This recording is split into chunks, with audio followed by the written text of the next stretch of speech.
So last time we had studied up to article नहीं, क्या पढ़ रहे थे हम पढ़ रहे थे acts. So government of India act पढ़ा था. Government of India act 1919 I think last time, right? Okay. So कुछ पॉइंटर्स है जो हमें इसमें याद रखने हैं 1909 में और 1919 में.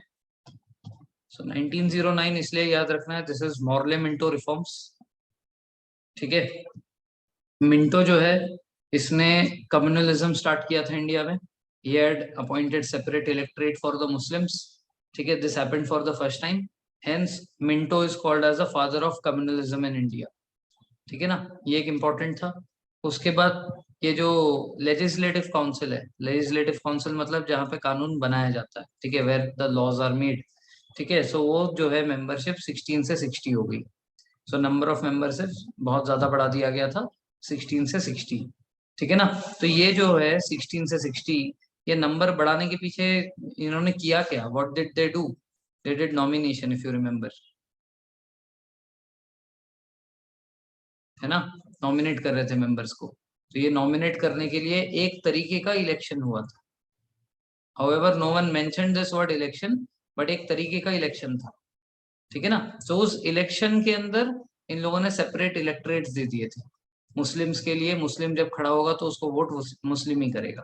बाकी सारे जो लोग हैं वो लोग जब खड़े होंगे तो उसमें मुस्लिम्स नहीं जाएंगे. So separate electorate for Muslim was created while this membership went up 16 से 60. ठीक है ना. उसके बाद हमने देखा था for the first time viceroy के काउंसिल में इंडियन को शामिल किया था, एग्जीक्यूटिव काउंसिल में.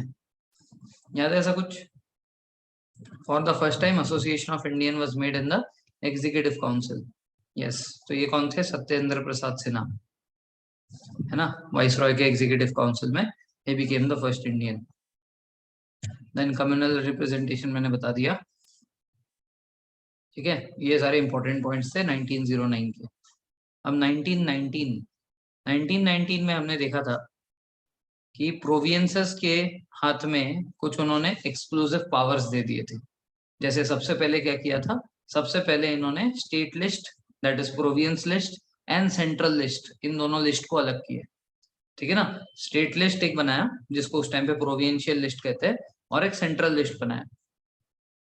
सो आज के डेट में आपको पता होगा एक यूनियन लिस्ट होता है, एक स्टेट लिस्ट होता है, और एक कॉन्करेंट लिस्ट होता है, राइट. सो ये जो union list, state list, concurrent list है, इसकी शुरुआत सबसे पहली बार 1919 में की गई थी गवर्नमेंट ऑफ इंडिया एक्ट में. इसमें क्या हो गया? कुछ पावर्स स्टेट्स को दे दिए कि प्रोविंस लिस्ट में जो भी सारी चीजें हैं उसके ऊपर आप जो है डायरेक्ट फैसला कर सकते हो, सेंटर उसमें दाखिल नहीं देगा. ठीक है ना. सो this is the first point. Second point क्या हुआ? Second point is dyarchy. Now what do you mean by dyarchy?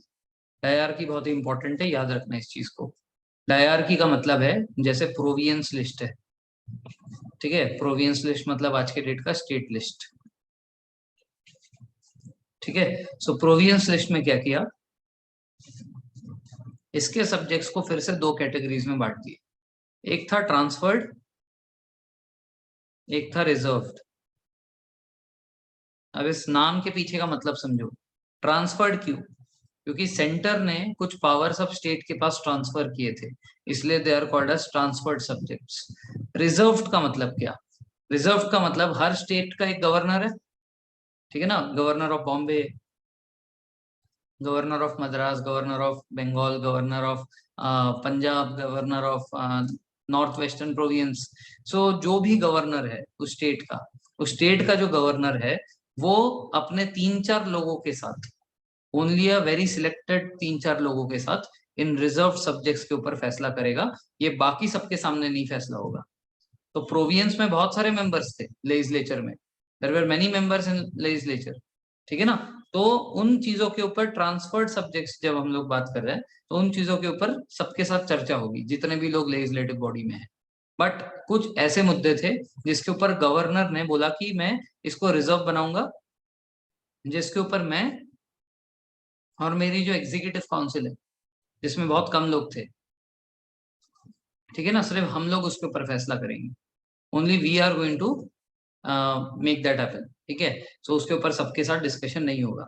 तो that bill will not include those members who are not his close ones, जो उसके executive में नहीं है वो लोग इसमें नहीं रहेंगे, ठीक है ना। तो एक तरीके से आप बोल सकते हो कि सीक्रेसी हो रही है, ठीक है ना। गवर्नर जो है वो अपने पावर का मिसयूज कर रहा है, ठीक है। तो ये डाईआरकी आई थी।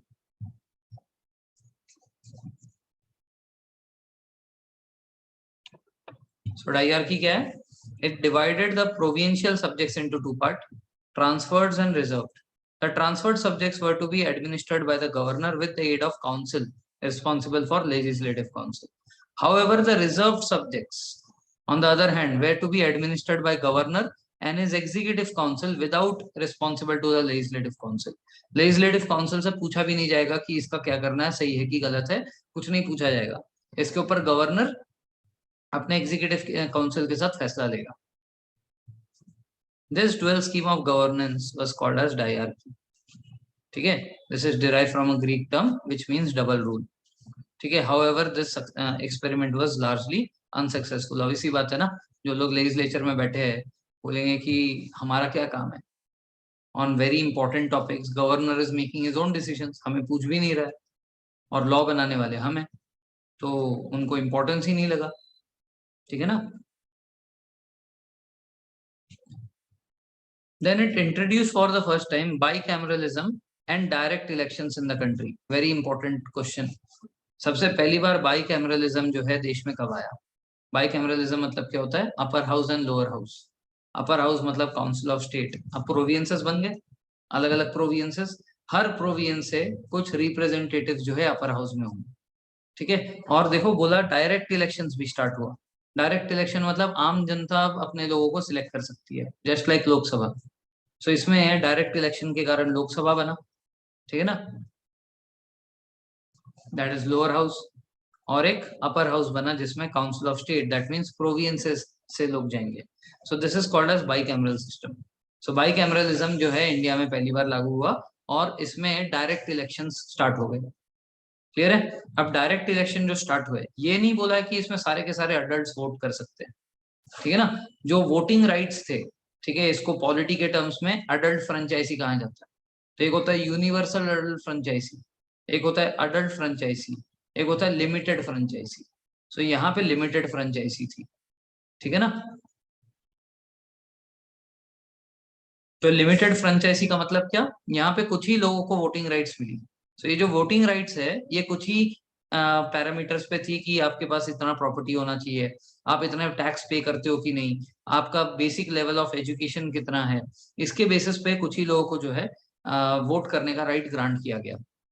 आज के डेट में ऐसा है क्या? नहीं।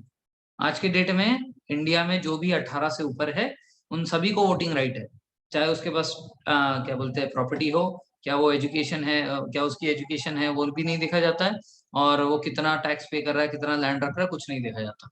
नथिंग इज सीन, ठीक है ना। So in this case what is it called? It is called as universal adult franchise.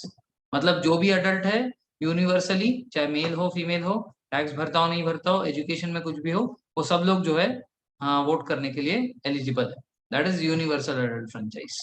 Adult franchise क्या होता है?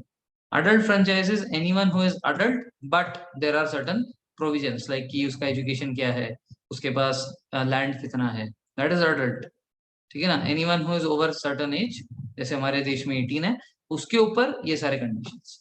लिमिटेड फ्रेंचाइज, लिमिटेड फ्रेंचाइजी में बहुत सारे रिस्ट्रिक्शंस लग सकते हैं।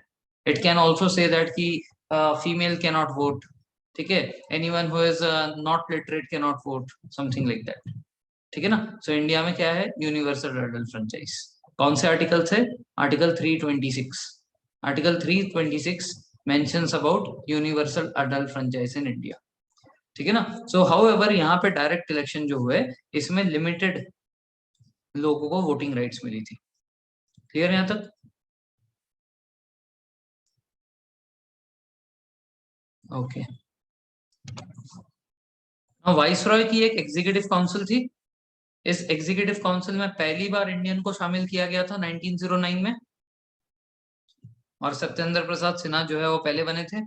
अब जो है वाइस रॉय की जो एग्जीक्यूटिव काउंसिल है उसमें मिनिमम 3 इंडियन होने चाहिए 6 मेंबर्स में से। वाइस रॉय की एग्जीक्यूटिव काउंसिल 6 लोगों की है, उसमें से मिनिमम 3 लोग जो है वो इंडियन होने चाहिए, other than the commander in chief. Commander in chief तो ये आर्मी का हेड है, ये आर्मी का हेड हमेशा ब्रिटिश गवर्नमेंट का होगा। बट अदर देन दैट 6 में से जो 3 मेंबर्स है वो 3 मेंबर इंडियन होंगे, ठीक है ना। सो ये चीज इसमें है। सो ये बहुत इंपॉर्टेंट है। सबसे पहले क्या देखा कि फेडरल लिस्ट वे डिवाइडेड। फेडरल लिस्ट डिवीजन का मतलब ये प्रोविंस की लिस्ट अलग हो गई थी और सेंटर की लिस्ट अलग हो गई थी।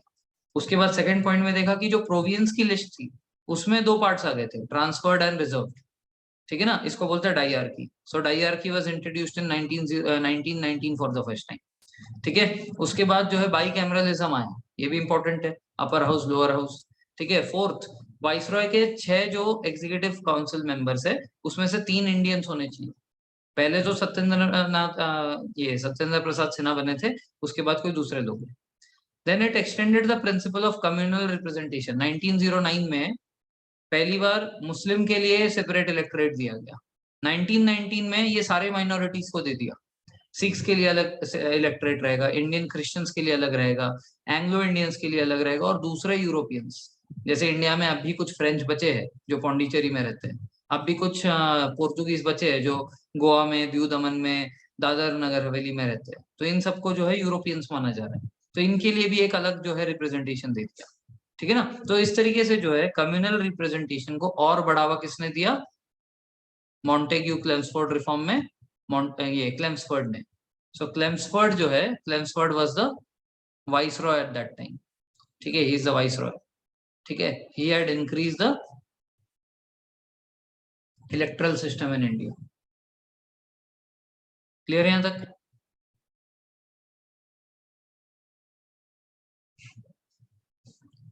देन लिमिटेड फ्रेंचाइजी की तो मैंने बात कर ली।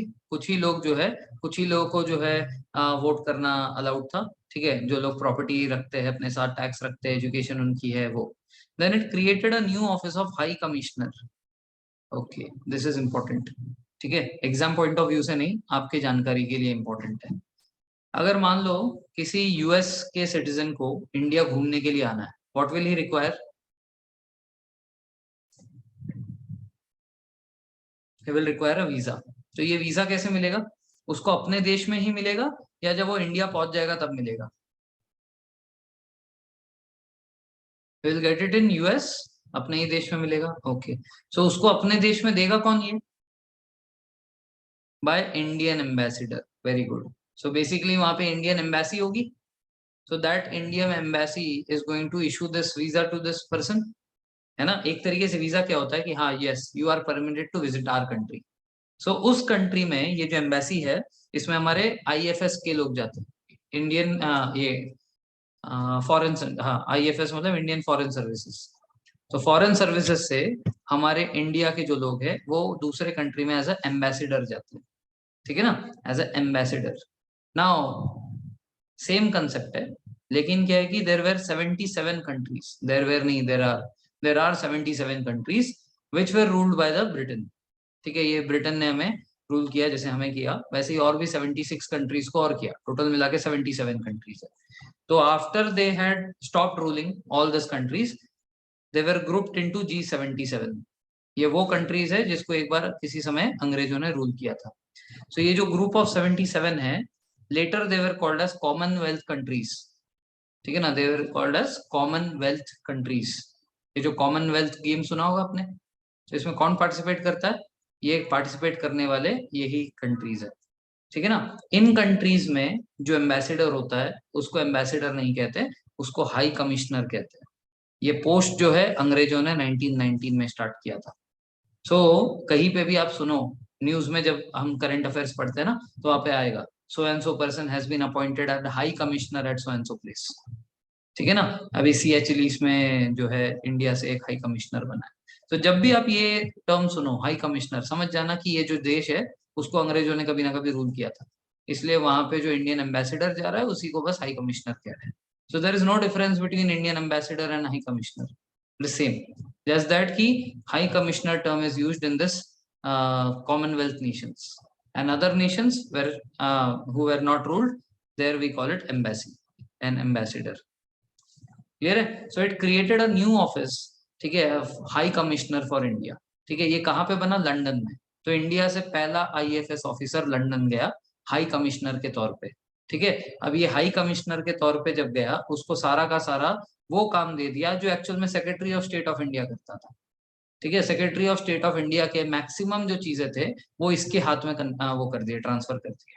ठीक है ना? सो बेसिकली यहाँ से एक गधा चाहिए था उनको, जो कि secretary of state of India का काम संभाल सके, ताकि ये बंदा जो है फ्री हो जाए.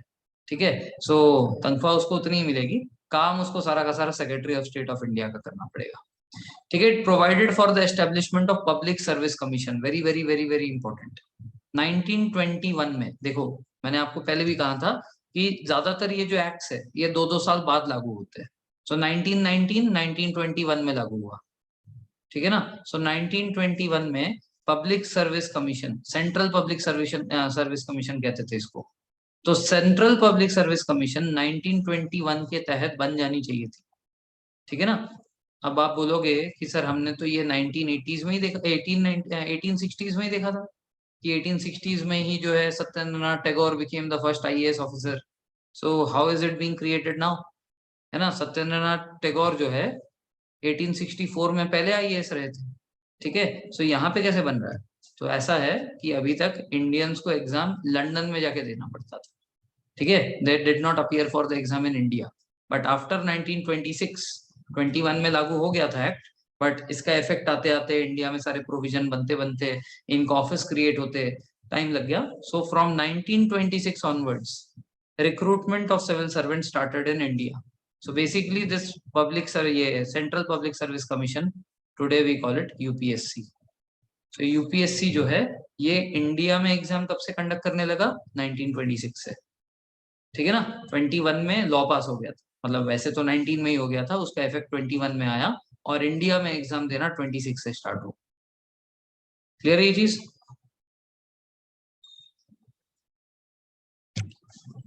Yes, okay. So it separated for the first time provincial budget from the central budget. अब देखो एक बजटिंग भी स्टार्ट हुई थी 1892 में, है ना. डिस्कशन ऑफ बजट एक काम हो गया था लेजिस्लेटिव असेंबली का, है ना. बजट डिस्कशन पढ़ा था हमने, if you remember. So budget discussion के साथ साथ अब क्या है कि अब बजट को बांट दिया कि महाराष्ट्र एक अलग बजट बनेगा और इंडिया का एक सेपरेट अलग बजट बनेगा. So provinces got the right of making their own budgets. जो भी उनको जो है अपने फाइनेंशियल ईयर में जो भी खर्चे करने हैं उसका बजट वो अलग से बनाए, और एक गवर्नमेंट ऑफ इंडिया जो सेंट्रल गवर्नमेंट है उसका बजट अलग होगा. सो 2 different budgets were made now. ठीक है ना? तो ये भी बहुत इंपॉर्टेंट कुछ है नहीं, बट कभी ठीक है आ सकता है कि which of the following is correct, उसमें से कुछ आ सकता है, डायरेक्ट क्वेश्चन नहीं आएगा इसका. It provided for the appointment of statutory commission to inquire into and report its working after 10 years of commission coming into force. अब ये बहुत इंपॉर्टेंट चीज बोली है लास्ट पॉइंट में, क्वेश्चन नहीं है बट इससे आगे की कहानी आएगी. सो बेसिकली क्या हुआ, ये अंग्रेजों को बड़ा मजा आ रहा था. 1909 में इन्होंने सेपरेट इलेक्टोरेट फॉर मुस्लिम बनाया, इससे उन्होंने झगड़ा करवा दिया हिंदू मुस्लिम कर करके. ठीक है ना? उसके ऊपर से आग भड़काने के लिए जो है ऑल इंडिया मुस्लिम लीग भी बनी गई थी, है ना, 1906 में. सो वो लोग भी जो है लड़ने लग गए. सो 1909 में सेपरेट इलेक्टोरेट करके अंग्रेजों को बड़ा मजा आया, तो उन्होंने बोला अरे वाह, हम लोग अब 1919 में सबको देंगे ऐसी, इससे और लड़े ये लोग. अब 1919 में इतने सारे चेंजेस हुए, बाई कैमरल आया, डायरकी आई, सेंट्रल स्टेट दोनों के लिस्ट अलग हो गए, बजट डिस्कशन अलाउ कर दिया प्रोविंस में. ठीक है ना? उसके बाद जो है 3 इंडियंस होंगे गवर्नर के ये एग्जीक्यूटिव काउंसिल में. So many new things were introduced जो कि फर्स्ट टाइम हो रहा था. ठीक है, यूपीएससी आया. सो because of this they said कि 1919 में जो चेंजेस हमने लाए, सेपरेट इलेक्टोरेट्स दूसरे दूसरे माइनॉरिटीज को भी दे दिया. सो 10 साल बाद इसका क्या इफेक्ट होता है 1929 में, वो स्टडी करने के लिए एक कमीशन बनाई गई, इसको बोलते हैं साइमन कमीशन. नाम तो सुना ही होगा. साइमन गो बैक वाला। यस। सो 1929 में 1919 में इतने सारे चेंजेस करने के बाद इसका क्या इफेक्ट आता है, इसके स्टडी करने के लिए जो है साइमन कमीशन की स्थापना की गई। साइमन कमीशन 1929 में आने वाला था और ये आके ये देखने वाला था कि 1919 में जो भी प्रोविजंस गवर्नमेंट ने लाए वो इंडिया में कैसे वर्क कर रहे हैं।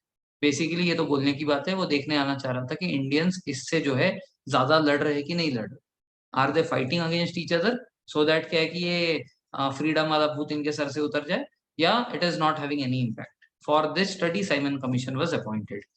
That is why they did not include any Indian in this committee. There were 7 members. Simon commission में 7 मेंबर्स, ऑल ब्रिटिश, सारे के सारे ब्रिटिश थे। So this is the reason that the Indian said that कि when they are coming to study what effect it has caused in India, so Indians will be the best person to tell ना कि हमें ये दिक्कत आ रही है, ये दिक्कत आ रही है। तो इन लोगों ने 7 के 7 मेंबर जो है ब्रिटिश रखे, तो इसमें इंडियन कैसे कुछ बोलेगा।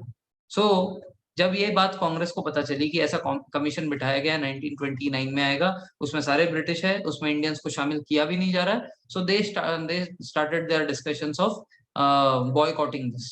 इसको बॉयकॉट करने का सोचा कांग्रेस ने। ठीक है, अब मैंने जैसे कहा था आपको कि एओ ह्यूम ने बहुत ही चालाकी से कांग्रेस बनाया था कि सारी बातें जो कांग्रेस में डिस्कस हो रही है वो गवर्नमेंट को पहले ही पता चल जाए। सो दे केम टू नो, ठीक है, फ्रॉम देयर इंटेल कि साइमन कमीशन जब 1920 में आएगा तो इसका बॉयकॉट किया जाएगा और इंडियंस जो है इस कमीशन को काम नहीं करने देंगे। तो उन्होंने दिमाग क्या लगाया, 2 साल पहले ही भेज दिया। 2 साल क्या मतलब 1927 के नवंबर में साइमन कमीशन को इंडिया भेजा गया। वो 1927 के दिसंबर तक पहुंचा, और क्या दिसंबर में क्या ही काम किया उसने, 1928 से उसने एक्चुअल में काम स्टार्ट किया। और 1930 में, मतलब मान लो एक्चुअल काम स्टार्टेड इन 1928, सो 2 साल बाद 1930 में उसने अपनी रिपोर्ट सबमिट की। He submitted his report, Simon commission की report. So what happened is when Simon commission came to India, कब आए थे, नवंबर के आसपास आए थे, नवंबर दिसंबर के आसपास इंडिया पहुंचे थे। So in 1927 when he came to India, Simon and whole committee, so the extremist fraction of government, extremist fraction of Congress, जिसमें लाल, बाल, पाल थे, उसमें से पाल ने तो ऑलरेडी संन्यास ले लिया था, सुना होगा आपने, ठीक है ना। Bankim Chandra Pal had already taken क्या बोलते हैं retirement from active policy politics. बाल गंगाधर तिलक जो है 1920 में गुजर जाते हैं, हम बात कर रहे हैं 1927 की। सो पाल गए, बाल भी गए, बाल गंगाधर तिलक। तो लाला लजपत राय इज द ओनली लेफ्ट। ठीक है, तो लाला Lajpat Rai along with HRA, ठीक है, एचआरए सुना है, हिंदुस्तान रिपब्लिकन एसोसिएशन, जिसमें भगत सिंह पार्ट थे, ठीक है। Yes. So Lala Lajpat Rai along with HRA members went to stop Simon from entering India. ठीक है, तो लाहौर में गए थे साइमन, ठीक है, वहां पे साइमन कमीशन का वो बैठक होने वाला था। सो ये लोग लाहौर जाते हैं, कौन कौन, लाला लाजपत राय, भगत सिंह, सुखदेव, राजगुरु, ये सारे जो लोग हैं। नहीं नहीं, एचआरए तो अलग है, ठीक है, एचआरए ही, देखो लाला लाजपत राय को ये लोग अपना आइडियल मानते थे, बट एचआरए इन्होंने फाउंड नहीं किया, ठीक है ना। एचआरए फाउंड किसने किया, who is the founder of HRA,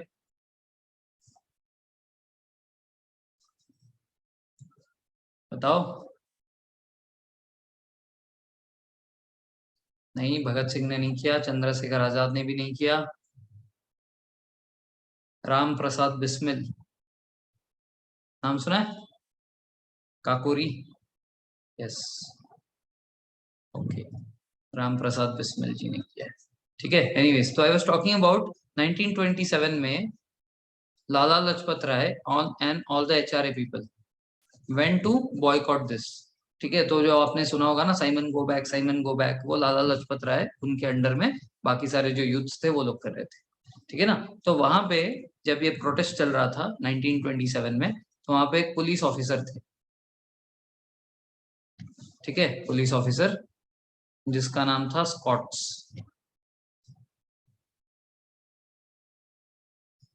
ठीक है। तो स्कॉट नाम का एक पुलिस ऑफिसर था, इसने अपने सारे सिपाहियों को या जो भी पुलिस वाले थे उनको बोला कि खतरनाक लाठी चार्ज करो, किसी की जान भी चले जाए तो परवाह मत करो, खतरनाक लाठी चार्ज करो, खासकर इस बुढ़े पर।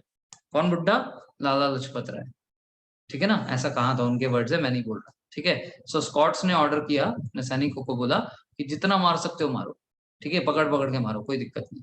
सो लाला लाजपत राय को इन्होंने इतना मारा, हाथ पे, सर पे, पैर पे, हर जगह पे, छाती पे, कि लाला लाजपत राय की इसी लाठी चार्ज में डेथ हो जाती है। And before dying he said that कि जितने डंडे ये मुझ पे मार रहे हैं ना, तो हम लोग को हिंदी में कहावत नहीं है कि ये आखिरी, क्या बोलते हैं, आखिरी ताबूत है। ठीक है, कुछ तो ऐसा ही है, last nail in the coffin, English में ऐसा बोलते हैं, last nail in the coffin. So ये जितने भी डंडे मेरे पे मार रहे हैं, ये इनके ब्रिटिश के राज के रूल का आखिरी ताबूत साबित होने वाला है। दिस इज द लास्ट नील, जितने डंडे मेरे पे पड़े उतने नील ये अपने जो है यहाँ से निकलने के उसको मार रहे हैं। ठीक है, so this was his last word, Lala Lajpat Rai के। And then he died in the hospital due to the injuries. So Bhagat Singh and HRA party said that he will revenge this. ठीक है, सो भगत सिंह ने प्लान किया कि स्कॉट्स को मारना है। ठीक है, किसको मारना है? स्कॉट्स को। तो क्या हुआ कि पूरी टीम लग गई कि स्कॉट्स का मूवमेंट ट्रैक करो, कितने में निकलता है, क्या करता है, ये वो। ठीक है, so one of the member was doing this. So that appointed day, SRA, SRA क्या है? सोशलिस्ट नहीं, वो हिंदुस्तान रिपब्लिकन सोशलिस्ट एसोसिएशन, नहीं, हिंदुस्तान सोशलिस्ट रिपब्लिक एसोसिएशन ऐसा कुछ है, HSRA।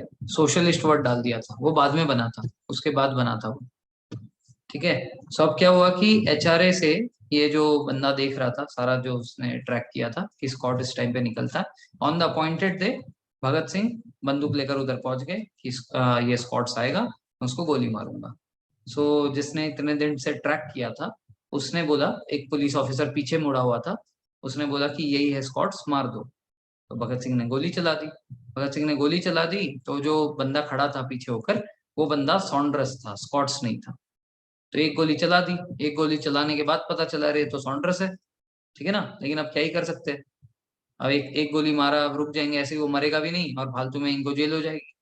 तो चलो ठीक है, अंग्रेजी है ना, मार सकते हैं, चलो मार दिया। सो बेसिकली स्कॉट्स बच गया, स्कॉट्स ही एक्चुअल टारगेट था, but due to misunderstanding Saunders मारा गया। तो इसीलिए we generally call this as Saunders murder case. ठीक है, सॉन्ड्रस मर्डर केस के तहत ये भगत सिंह, सुखदेव, राजगुरु, इनको ढूंढा जा रहा था। This is the time when Bhagat Singh changed his whole outlook. वो पहले जो है पगड़ी पहनते थे, दाढ़ी वगैरह थी उनकी। ठीक है ना, सो वो अभी मतलब हम लोग जो फोटोज में देखते हैं ना, एक हैट लगाकर, छोटी सी मूंछ है, कोई दाढ़ी वाड़ी नहीं है, क्लीन शेव्ड है, तो वो जो हम रूप देखते हैं वो इस इंसिडेंट के बाद हुआ। इस इंसिडेंट के बाद उन्होंने अपना पूरा भेष बदल लिया। ठीक है ना, और उसके बाद वो मतलब ये जो राजगुरु है, थोड़ा शॉर्ट हाइट के थे वो। ठीक है ना, तो राजगुरु जो है, उनको क्या है कि लेडीज के कपड़े में वो कर दिया, हाँ, रेलवे स्टेशन से फिर वो निकल गए। ठीक है ना, ये पुलिस को जो है चकमा देकर वो निकल। So this is the whole incident that happened in 1927, जो कि साइमन कमीशन से रिलेटेड है। ठीक है ना, सो एक्चुअल में टारगेट कौन था? स्कॉट्स। मारा कौन गया? सॉन्ड्रस। ठीक है, anyways, so 1928 Simon commission started working. 1930 they submitted their report. So 1930 में जब इन्होंने रिपोर्ट सबमिट किया, तो उसके की फाइंडिंग्स क्या थे? की फाइंडिंग्स में ये था कि बड़ा मजा आ रहा है इंडिया में, हाँ, HSRA इसी जोश में बनी थी। यस, इसके बाद जो है उन्होंने मीटिंग बुलाई और HSRA बनाया। ठीक है, तो दैट इज हिस्ट्री में पढ़ेंगे उसको, रेवोल्यूशनरी एक्टिविटीज पार्ट 2 में। ठीक है, revolutionary activity part 1, revolutionary activity part 2, ऐसे 2 पार्ट्स हैं। ठीक है, तो फिलहाल बैक टू टॉपिक। तो साइमन कमीशन जो था, साइमन कमीशन ने अपने फाइंडिंग में कुछ सजेशंस दिए थे। तो उन्होंने कहा कि डाईआरकी बहुत फालतू है, इसको हटाओ। ठीक है ना, प्रोवियंस में डाईआरकी का कोई काम नहीं है। अगर करना ही है डाईआरकी, तो एक काम करो, इसको सेंटर में लागू करो। So remove diarchy from state and make it happen in the centre. तो हम लोग इसके बाद देखो, अब क्या हुआ कि 1919 का गवर्नमेंट ऑफ इंडिया एक्ट देखा ना अभी। अभी सॉन्ड्रस ने, ये क्या बोलते हैं, साइमन ने जो भी सबमिट किया अपना रिपोर्ट में, वो सब हम लोग नेक्स्ट एक्ट में देखेंगे, गवर्नमेंट ऑफ इंडिया एक्ट 1935 में। So more or less, whatever suggestions Simon had given, those suggestions with some minor changes here and there were implemented in Government of India Act 1935. तो एक तरीके से इसके भी कुछ पॉइंट्स आपको मिल जाएंगे।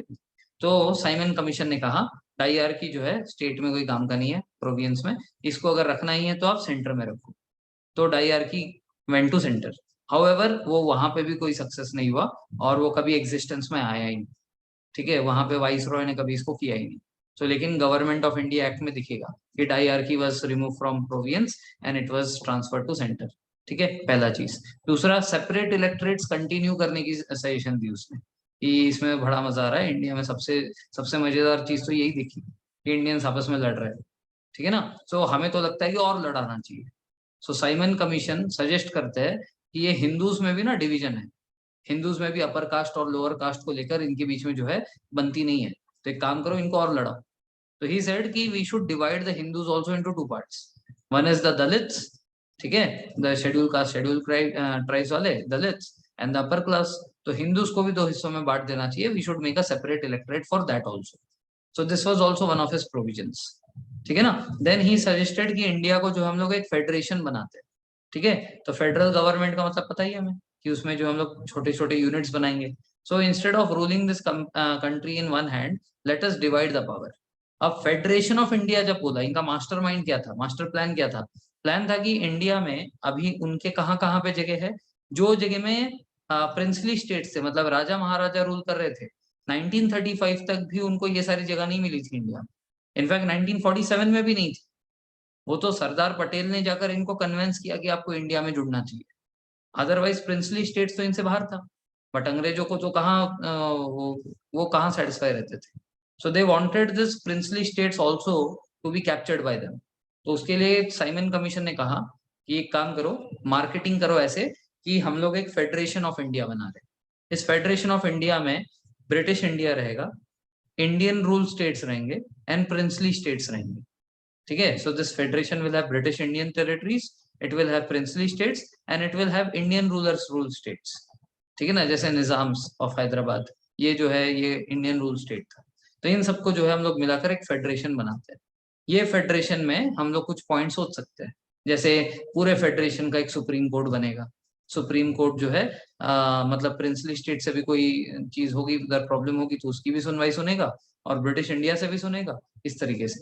सो बेसिकली आइडिया बस कि प्रिंसली स्टेट्स को ऐसा दिखाया जाए कि तुम्हारा जगह तो तुम्हारा ही है, हम तो सिर्फ एक फेडरेशन ऑफ इंडिया बना रहे हैं, we are just grouping together so that collectively कुछ फायदा हो जाए। बट पर्पस ये था कि धीरे धीरे इनको प्रिंसली स्टेट्स भी अपने अंडर में लेना था। ठीक है ना, तो गवर्नमेंट ऑफ इंडिया एक्ट में हम लोग ये फेडरेशन की बात देखेंगे। However this federation never come to existence, ये कभी आया ही नहीं एग्जिस्टेंस में। ठीक है ना, लेकिन ये सारे इसके सजेशंस थे साइमन के। सो इंपॉर्टेंट की सजेशंस क्या क्या थे? सबसे पहले तो डाईआरकी सेंटर से, ये स्टेट से हटाओ, सेंटर में डालो। दूसरा, कम्युनल रिप्रेजेंटेशन जो है, इलेक्टोरेट जो है, इसको तो हम लोग जो कंटिन्यू करेंगे वो तो है ही, साथ ही साथ एक नया भी बनाओ जो दलितों के लिए होगा, सेपरेट इलेक्टोरेट फॉर दलित्स। ठीक है ना। तीसरा था फेडरेशन ऑफ इंडिया के बारे में। ये तीन मेन सजेशन थे। तो ये रिपोर्ट सबमिट कब किया? 1930। सो 1930 में जब ये रिपोर्ट सबमिट किया तो इंडियंस का यही कंसर्न था ना कि इंडियंस तो थे ही नहीं इस रिपोर्ट में। ठीक है, तो ये 7 मेंबर जो है सारे के सारे ब्रिटिश है, इसमें इंडियंस की तो बात ही नहीं सुनी गई।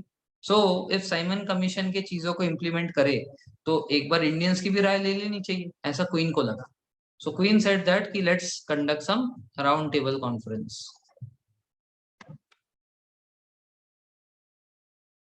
ये तीन अपने आप ही याद रह जाएंगे। ठीक है, सो राउंड टेबल कॉन्फ्रेंस हुआ। तो कब कब हुआ? तीन यही कंटिन्यूस ईयर, 1930, 1931 एंड 1932।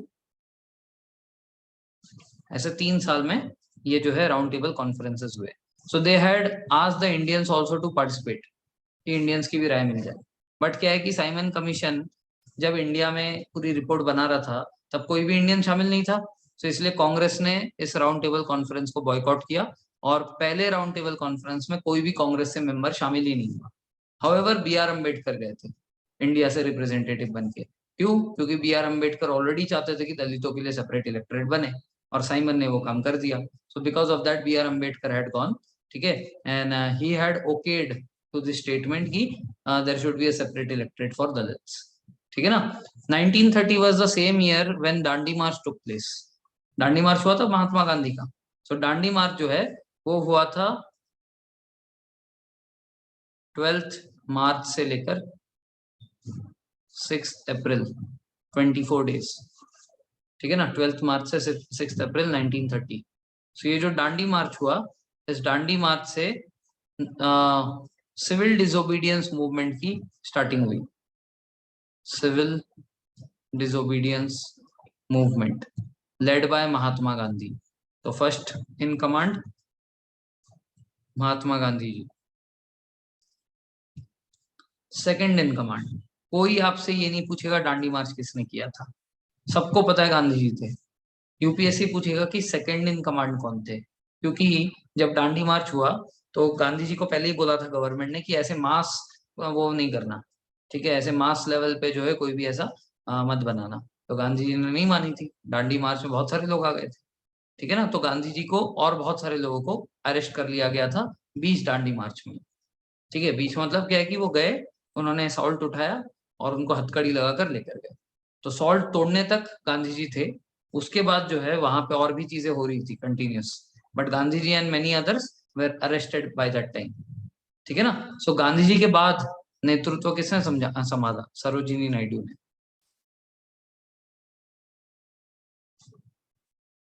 ठीक है। सो सेकंड इन कमांड कौन है? Sarojini Naidu. Important question. So फिर से मुद्दे पे आते हैं। तो हुआ क्या? तो गांधी जी अब जेल चले गए और गांधी जी के साथ बहुत सारे लोग और जेल चले गए। उस टाइम पे वाइसरॉय थे यहाँ पे अरवाइन, लॉर्ड अरवाइन, ठीक है ना। अब अरवाइन बड़े चालाक थे, वो गांधी जी से मिलने गए, ठीक है ना, येरवाड़ा जेल में। तो ये गांधी जी से जब वो मिलने के लिए आए तो गांधी जी से उन्होंने जो है एक समझौता किया। बोला कि चलो एक काम करता हूँ, मैं तुम्हें छोड़ दूंगा, तुम्हारे साथियों को भी छोड़ दूंगा, लेकिन क्या है कि तुम कांग्रेस के रिप्रेजेंटेटिव बन के at least second round table conference में तो जाओ, वहां पे क्या होता है देखकर तो आओ। ये बॉयकॉट बॉयकॉट करने का क्या मतलब होता है? सो अरवाइन ने गांधी जी के साथ एक पैक्ट साइन की जिसको बोलते हैं गांधी अरवाइन पैक्ट ऑफ 1931। 31 की बात हुई है। सो 1931 में गांधी और अरवाइन ने एक पैक्ट साइन किया जिसके अंदर जो है करीब करीब 11 पॉइंट्स थे। 11 points were there in Gandhi Irwin point, ठीक है ना। तो अलग अलग मुद्दे पे थे। मेन इशू वाज दैट कि Gandhi should go and attend the second round table conference, ठीक है ना। अब ऐसा है कि by this time Bhagat Singh was already caught. Bhagat Singh, Rajguru Sukhdev, they were already caught. अब इनका जो है कि फांसी लगाना वो तय हो चुका था। सो ऐसा लोगों ने प्रेशराइज किया गांधी जी को कि आप गांधी अरवाइन पैक्ट में जैसे वो आपसे समझौता कर रहे हैं कि आप ये मानो ये मानो ये मानो, ऐसे 11 पॉइंट्स है, आप भी एक ही कंडीशन दो कि अगर आपने भगत सिंह, राजगुरु सुखदेव का एग्जीक्यूशन नहीं रोका तो मैं नहीं जाऊंगा, आप भी अड़ जाओ। सो गांधी जी ने साइड लाइन पे बात की थी, बट अरवाइन नहीं माना था, ठीक है ना। उन्होंने बात की थी, लेकिन एक्चुअल में देखा जाए तो गांधी जी ने भी उतना फोर्स नहीं किया था, क्योंकि गांधी जी ऐसे भी वायलेंस नहीं चाहते थे। और ये एचआरए जो है ये वायलेंस ही करता था। काकोरी कांड किया, फिर वो चिटागोंग फैक्ट्री ब्लास्ट, फैक्ट्री पे रेड मारी थी, उसमें ही वायलेंस हुआ था, काफी लोग मारे गए थे। So Gandhi was against this violence. And Saunders murder case के लिए जो है इनको दोषी करार दिया गया था, तो वो भी violence. So Gandhi was not much in favour, but ठीक है, उनको बोला था कि बात करना तो उन्होंने की, बट अरवाइन नहीं माना तो प्रेशराइज नहीं किया। This is why many people blame Gandhi ji की it is because of Gandhi ji they died, ठीक है ना। So it is not directly true कि गांधी जी ने बोला कि उनको मार दो, ठीक है। द थिंग इज दैट कि he could not apply so much of pressure कि उनको छोड़ दिया जाए, इतना प्रेशर गांधी जी नहीं बना पाए, ये है मेन रीजन।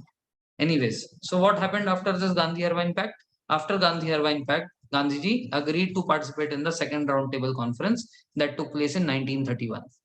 1931 में फिर बाकी सारे मुद्दे ठीक थे।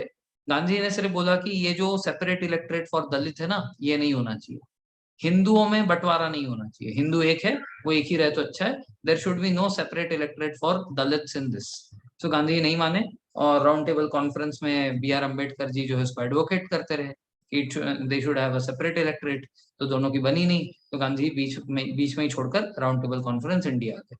अब इंडिया जब आए, उन्होंने देखा कि अरवाइन ने क्या कहा था कि उनके लोगों को छोड़ देगा, है ना, जो लोग सिविल डिसोबीडियंस मूवमेंट में पकड़े गए थे, ठीक है, वो जो है उनके लिए कुछ और बेहतर करेगा। बेहतर करना, लोगों को छोड़ना तो दूर की बात है, कांग्रेस को ही इलीगल करार दिया था अरवाइन ने, ठीक है। तो वो जब वापस आते हैं वो देखते हैं कि छोड़ना तो दूर की बात है, और भी रिस्ट्रिक्शंस लगा दिए। बोला कि अगर आप कांग्रेस के उस पे सपोर्ट करोगे तो आपको जेल हो जाएगी, जो जेल में थे उनको जो है कड़ी सजा हो रही थी, कांग्रेस को इलीगल डिक्लेयर कर दिया था, तो गांधी ने बोला ये तो मेरे साथ डबल धोखा हो गया। उधर बुलाया था ये सुनने के लिए, इधर बोल रहे इधर जो है कांग्रेस को ही इलीगल करार दिया। सो गांधी चिढ़ गए।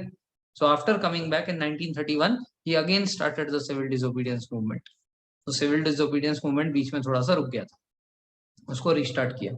ठीक है। हाउएवर इसमें जब उन्होंने रिस्टार्ट किया तो फिर से उनको जेल में डाल दिया पुणे में। ठीक है ना। So he was in Pune jail. 1932 आ गया। 1932 में द ब्रिटिश प्राइम मिनिस्टर, उस टाइम पे जो ब्रिटिश प्राइम मिनिस्टर थे वो थे हमारे मतलब क्या बोलते हैं, मैकडोनल्ड्स।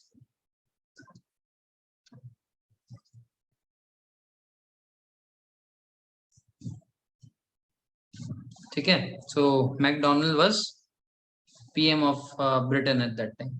तो मैकडोनल्ड ने एक नया वो क्या बोलते हैं स्कीम लॉन्च किया, that was called as communal award.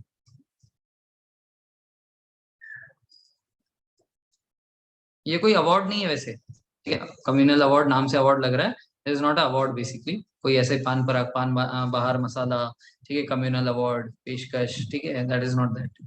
Communal award क्या था? ये बेसिकली नया कानून था, it was a law. According to this law Dalits were to get separate electorates. ठीक है, दलित्स को जो है सेपरेट इलेक्टोरेट मिलेगा। ठीक है। तो ये जो है कम्युनल अवार्ड, नाम में ही है ना कम्युनल। ठीक है, कम्युनल अवार्ड, इसके तहत दलित को सेपरेट इलेक्टोरेट मिलेगा, इसकी जो है घोषणा होगी। सो गांधी जी उस टाइम पे यरवाड़ा जेल में थे। इन्होंने यहाँ पे फास्टिंग अंटिल डेथ स्टार्ट कर दी इसके बाद, कम्युनल अवार्ड पास करने के बाद। ठीक है। तो गांधी ने बोला मैं खाना ही नहीं खाऊंगा, ऐसे भी जेल का खाना अच्छा नहीं है, पसंद ही नहीं है, छोड़ो। ठीक है, प्रोटेस्ट का प्रोटेस्ट हो जाएगा, और खाना तो ऐसे ही पसंद नहीं यार। ठीक है। एनीवेज, तो गांधी जी ने जो है अनशन स्टार्ट की। तो गांधी ने जब अनशन स्टार्ट की तो बी आर अम्बेडकर के ऊपर प्रेशर आया। ठीक है, कि देखो तुमने ही कहा था उस उस वक्त वो जेल के बाहर, वो बात जेल के बाहर कैसे निकलती है, राइट राइट राइट। ठीक है। सो बेसिकली क्या हुआ कि उन्होंने जेल में अनशन स्टार्ट किया और वो बहुत बीमार पड़ गए। बेसिकली वो मरने के ही कगार पे पहुंच गए थे। ठीक है। जब क्या है कि बी आर अम्बेडकर के प्रेशर बनाया गया कि जाकर बात करो गांधी जी से। So in 1932 he came to Yerwada jail to meet Gandhi ji. कौन? B R Ambedkar. So they had a discussion and at the end of this discussion it was decided, Gandhi ji ने कन्विंस कर लिया उनको, ठीक है ना, देखो भाई मैं मर जाऊंगा, खाना नहीं खाऊंगा, देख ले तेरे ऊपर आ जाएगा सारा। ठीक है। सो बी आर अम्बेडकर के पास चॉइस नहीं था मानने के सिवाय। तो गांधी ने बोला एक काम कर सकते हैं कि सेपरेट इलेक्टोरेट नहीं बनाएंगे, ठीक है ना, but will give them some reservation, will keep some reserve seat. Now I told you about कि सेपरेट इलेक्टोरेट और रिजर्व सीट का क्या मतलब होता है। ठीक है, सेपरेट इलेक्टोरेट और रिजर्व सीट का क्या मतलब होता है? सेपरेट इलेक्टोरेट का मतलब कि अगर कोई दलित खड़ा होगा तो उसको सिर्फ दलित वोटर्स ही वोट करेंगे। हाउएवर रिजर्व सीट का मतलब होता है कि उसमें सीट जो है, मतलब फॉर दैट पोजीशन एक दलित ही खड़ा होगा, बट उसको वोट सब लोग कर पाएंगे। ठीक है ना, everyone will be able to vote. मेरी बात समझ में? तो ये है difference between having a separate electorate and having a reserve seat. Reserve seat में एक इंसान जो खड़ा हो रहा है वो दलित है, लेकिन उसको वोट हर कोई कर रहा है। But separate electorate for Muslim में क्या हुआ कि जो इंसान खड़ा हो रहा है इलेक्शन में, चुनाव में, वो मुस्लिम है, उसको जो वोट कर रहे हैं वो भी मुस्लिम है। So that is what is called separate electorate. तो यहाँ पे वो नहीं हो रहा है। गांधी ने बोला हम लोग उनको सीट देंगे, ऊपर आने का पूरा मौका दिया जाएगा। ठीक है, reservation will be there, but no separate electorate must be made. So B R Ambedkar को मानना पड़ा, and this is called as Poona pact of 1932। 1932 में साइन हुआ Poona pact between Ambedkar and Gandhi. समझ आ रही बात? ओके, ठीक है। सो ये साइमन कमीशन वगैरह सब बता दिया मैंने, नवंबर में आए थे, 2 साल पहले ही आ गए थे, ये वो सब बता दिया। कम्युनल अवार्ड, ठीक है, ये जो है राम से मैकडोनल्ड, उन्होंने शेड्यूल कास्ट शेड्यूल ट्राइब्स इनके लिए वो दिया। ठीक है। Then Gandhi ji to fasting until death. ठीक है, येरवड़ा जेल में पूना में। ठीक है। नाइन्थ पॉइंट नहीं समझा, नाइन्थ पॉइंट क्या था?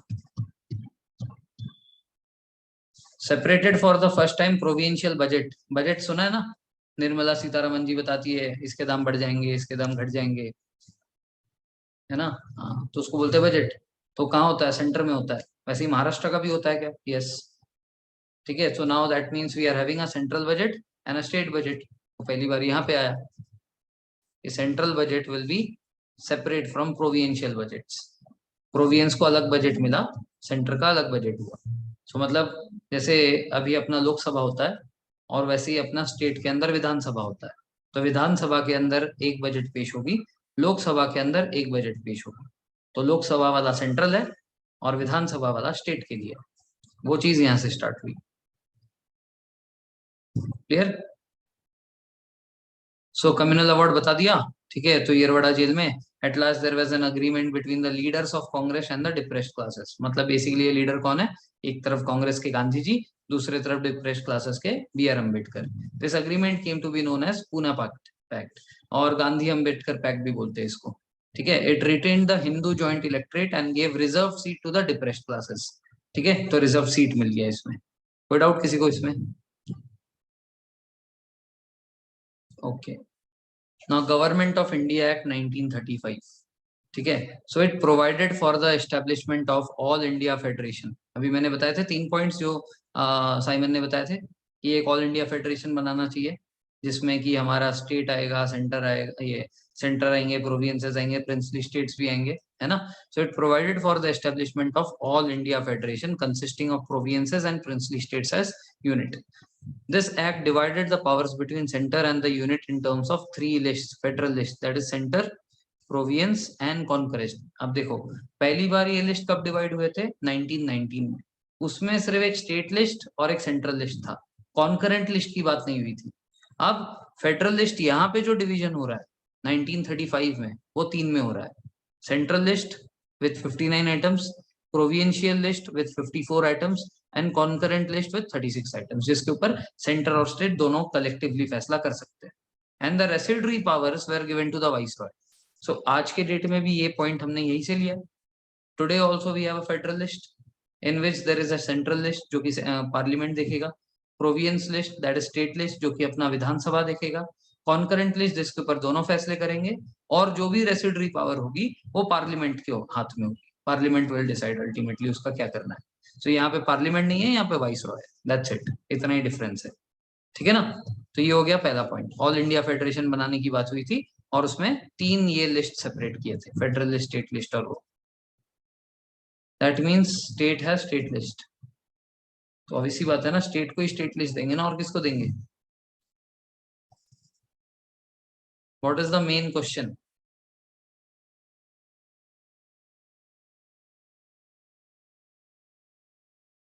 कॉन्करेंट तो यूनियन का ही है ना। नहीं नहीं, कॉन्करेंट में तो स्टेट और यूनियन दो। देखो इसका एग्जांपल देता हूँ, मतलब आप सटायर समझ गया आपका मेरे को। इसका मतलब कॉन्करेंट वाला तो मतलब उसमें स्टेट नाम के लिए ही रहेगा, है ना, उसमें करने वाला तो सेंटर ही है, ऐसा नहीं है। हाँ ऐसा नहीं है। ऐसा क्यों नहीं है? क्योंकि देखो जैसे एजुकेशन, एजुकेशन आता है कॉन्करेंट में। सो महाराष्ट्र बोर्ड का पैटर्न भी है और सीबीएसई आईसीएसई का पैटर्न भी है।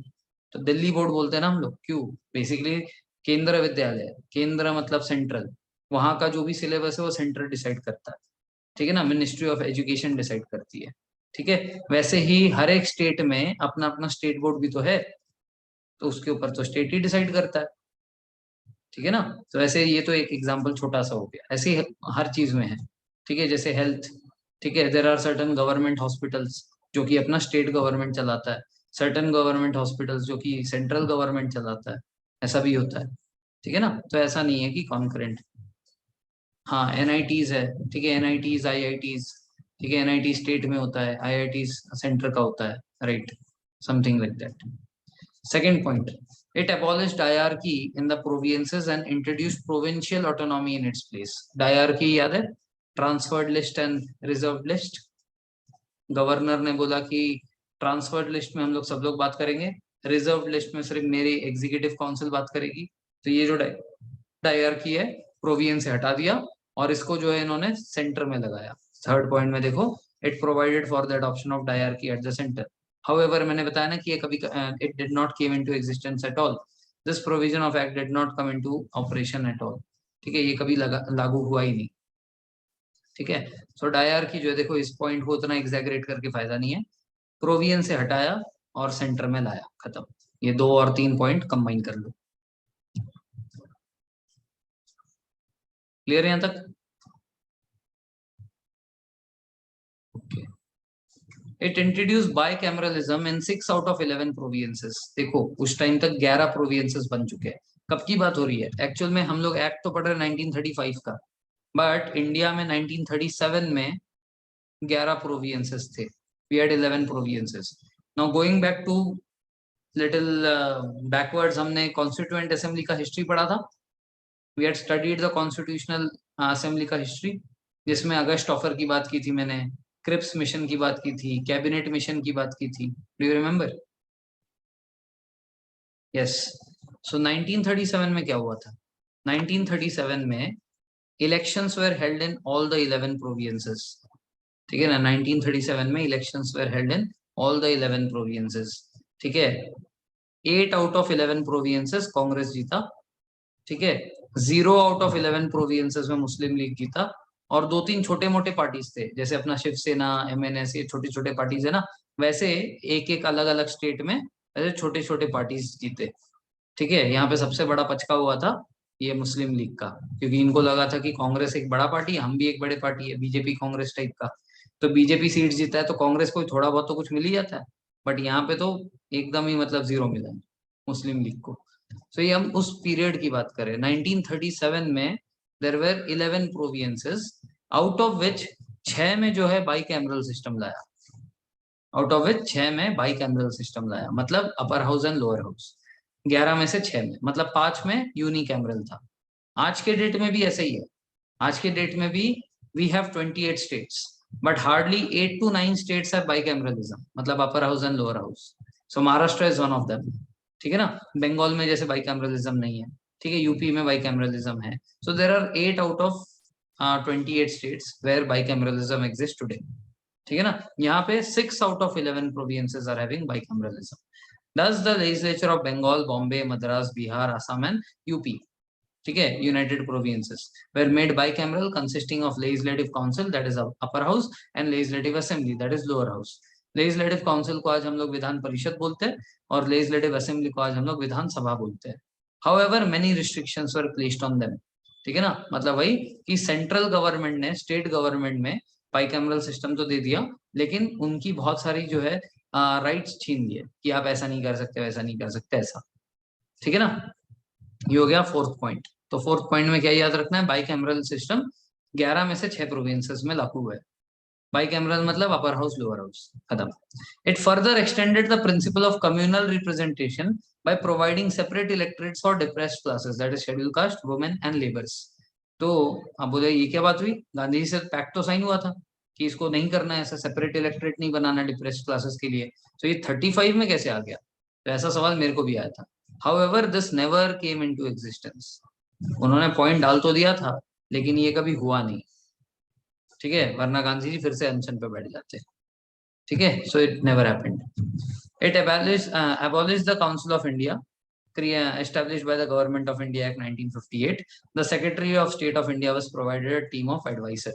आपको याद है कि secretary of state of India जब 1858 में पहली बार ये रैंक बना था, तो उसको एक 15 मेंबर की काउंसिल दी गई थी, जिसको इंडियन काउंसिल कहते थे, है ना? इसी की वजह से council act council act council act आ रहा था, राइट? तो वो जो काउंसिल था, काउंसिल ऑफ इंडिया, उसको हटा दिया। ठीक है? इसके बदले में इनको टीम ऑफ एडवाइजर्स दिए।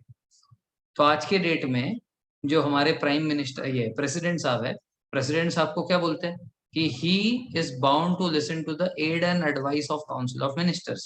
सो they are basically what? They are advisers ना, काउंसिल ऑफ मिनिस्टर्स। ये टीम ऑफ एडवाइजर्स भी वैसे ही। ठीक है ना? तो secretary of state of India was provided with a team of advisers. So उनको अब काउंसिल ऑफ इंडिया नहीं बोल रहे हैं, उनको सिर्फ एडवाइजर्स बोल रहे हैं। ठीक है? Then it extended the franchise. Franchise मतलब क्या? It extended the franchise.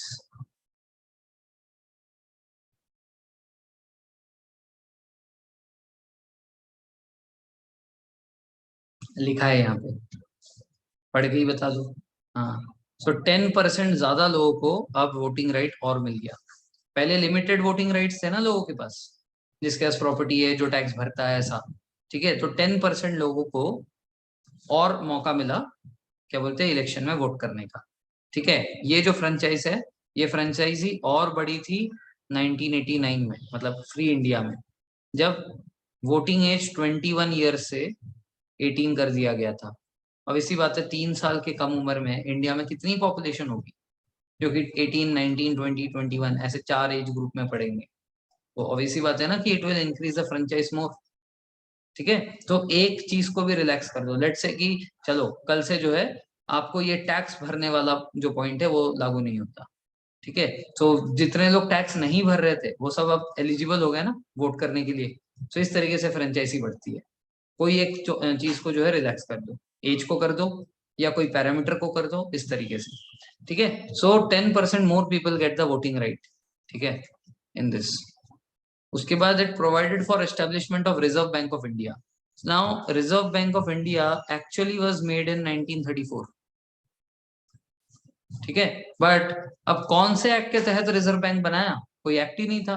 So it was constructed in 1934 इन कैलकाटा और कोलकाता। ठीक है, but it did not start functioning, इसका फंक्शनिंग स्टार्ट नहीं हुआ। It was in 1935 the problem of रूपी बुक से, समझा नहीं?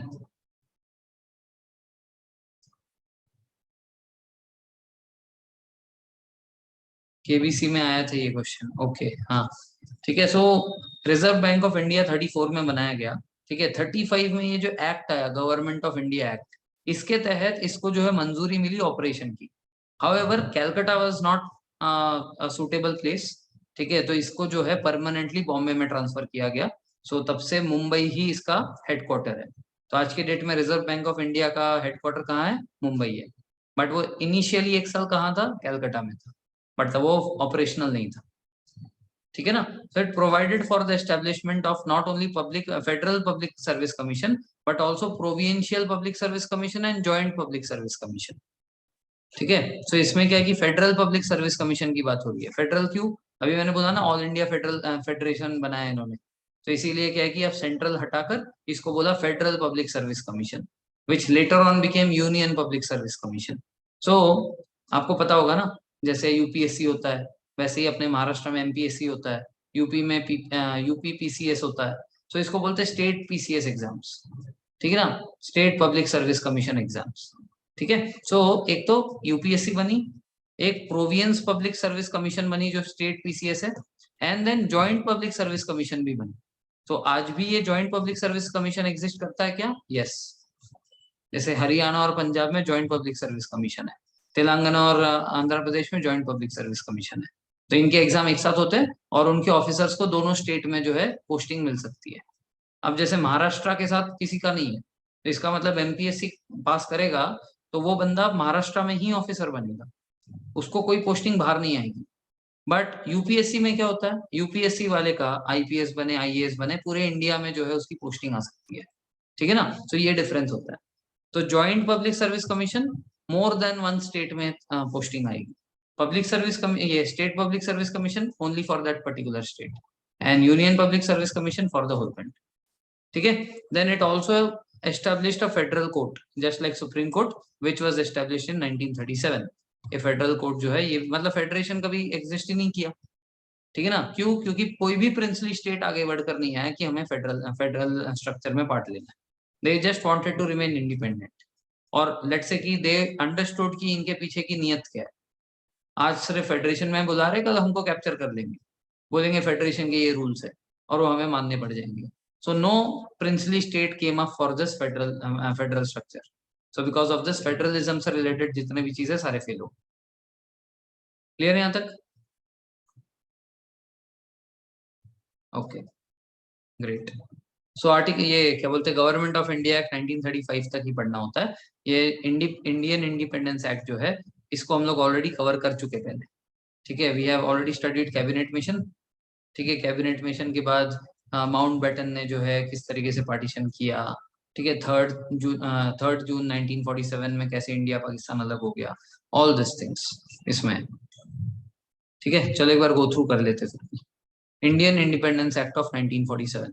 सो on February 20, 1947 British prime minister Clement Attlee, ये बहुत इंपॉर्टेंट है, क्यों, क्योंकि जिस टाइम पे इंडिया को आजादी मिली उस टाइम पे ब्रिटिश प्राइम मिनिस्टर कौन थे, डायरेक्ट क्वेश्चन पूछा गया था एफकैट में, कहीं पे भी पूछ सकते हैं, ऐसा कुछ नहीं कि एफकैट में ही आएगा। सो इंडिया के आजादी के टाइम पे ब्रिटिश प्राइम मिनिस्टर कौन थे, lamentably थे, declared that British rule in India would end by June 30, 1948. ठीक है, इंडिया में कब खत्म होगा? 30 June 1948. After which the power would be transfer to responsible Indian hands. ठीक है, the announcement was followed by agitation by Muslim League, because यहाँ पे इंडिया की बात की गई है कि इंडियन हैंड्स में देंगे, पार्टीशन की बात नहीं हुई. This announcement was followed by agitation by Muslim League demanding partition of the country. Again on 3rd June 1947, the British government made it clear that any constitution framed by Constituent Assembly of India cannot apply to those part of country which were unwilling to accept it. So 3rd June 1947 Mountbatten plan आता है. Mountbatten ने India और पाकिस्तान का बंटवारा किया था. ठीक है ना, देखो on the same day 3rd June 1947, Lord Mountbatten, the last Viceroy of India, put forward the partition plan called as Mountbatten Plan. तो माउंटबेटन प्लान के हिसाब से जो कॉन्स्टिट्यूएंट असेंबली ऑफ इंडिया हमारा इंडियन कॉन्स्टिट्यूशन बना रही है, वो कहीं पे अप्लाई नहीं होगा जो पार्ट उसको एक्सेप्ट नहीं करना चाहता. जैसे जम्मू कश्मीर ने नहीं एक्सेप्ट किया था, इसीलिए वहां तक अभी 370 के तहत अलग ही कॉन्स्टिट्यूशन चलता था. ठीक है ना. So it was made clear कि जो पार्ट्स को इंडियन कॉन्स्टिट्यूशन नहीं एक्सेप्ट करना वो नहीं कर सकता है. ठीक है, दे हैड दिस फ्रीडम.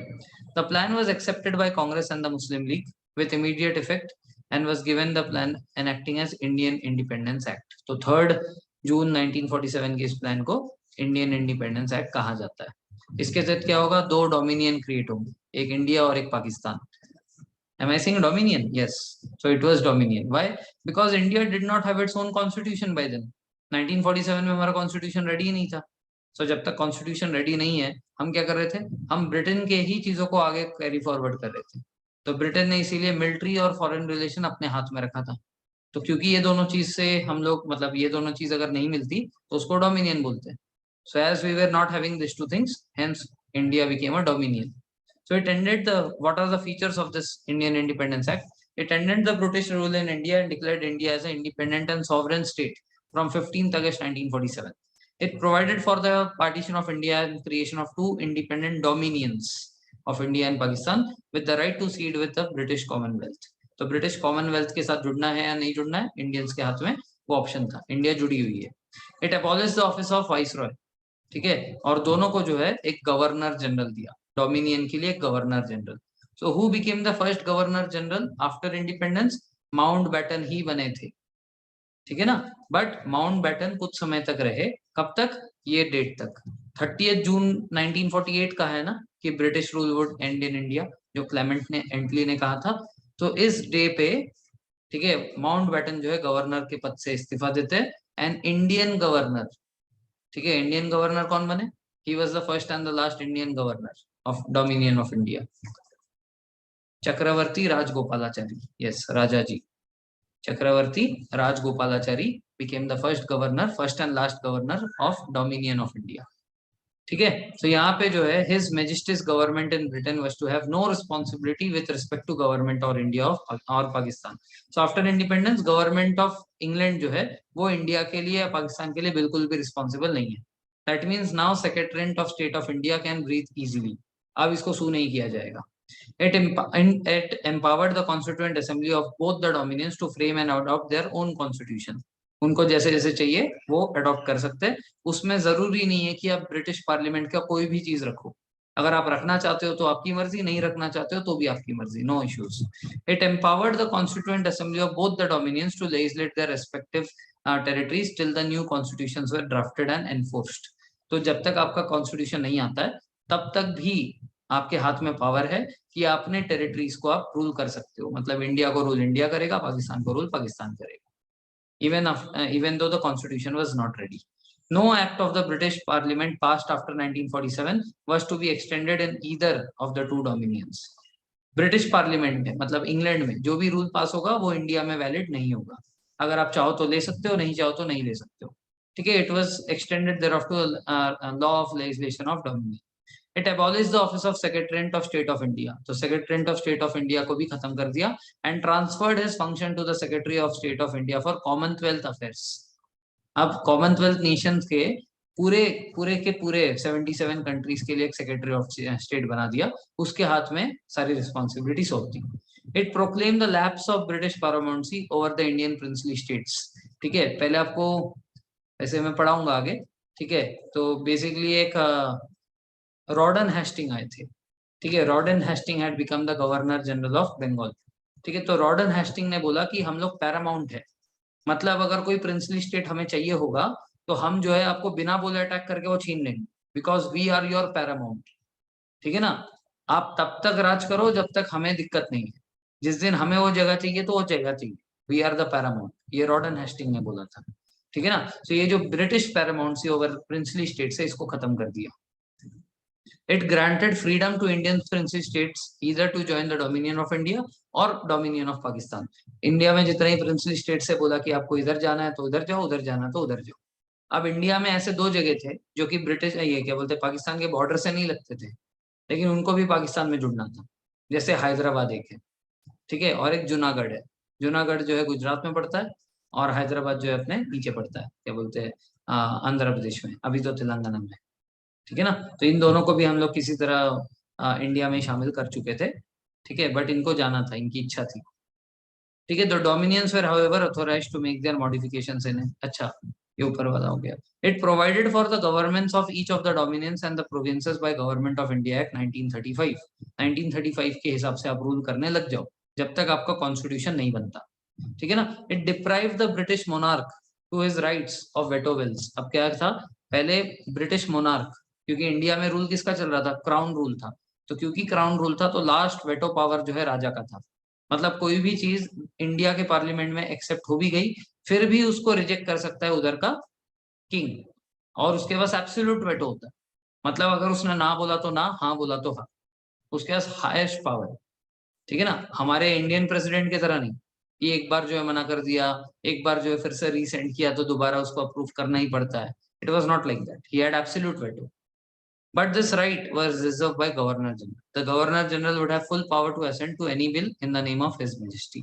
तो गवर्नर के हाथ में ये सारा पावर था कि राजा के बिहाफ पे वो जो है किसी भी बिल को असेंट देगा या रिजेक्ट करेगा। It designated the governor general of India and provincial governors as constitutional और nominal heads of the states, ठीक है ना। तो ये जो गवर्नर जनरल ऑफ इंडिया थे ये लोग नॉमिनल हेड थे, जस्ट लाइक आवर प्रेसिडेंट, नाम के लिए head. They were made to act on the advice of respective council of ministers in all matters, just like our president. Nominal head को जो है हमेशा aid and advice of council of ministers he follow करनी। It dropped the title of Emperor of India or from the royal titles of King of England. तो ये जो India में दरबार होते थे, दिल्ली दरबार 1, दिल्ली दरबार 2, दिल्ली दरबार 3, इसके तहत क्या है कि किंग ऑफ इंग्लैंड ने एम्परर ऑफ इंडिया का टाइटल लिया था और किंग ऑफ ये क्वीन ऑफ इंग्लैंड ने एम्प्रेस ऑफ इंडिया का टाइटल लिया था। ये टाइटल्स ड्रॉप हो गए।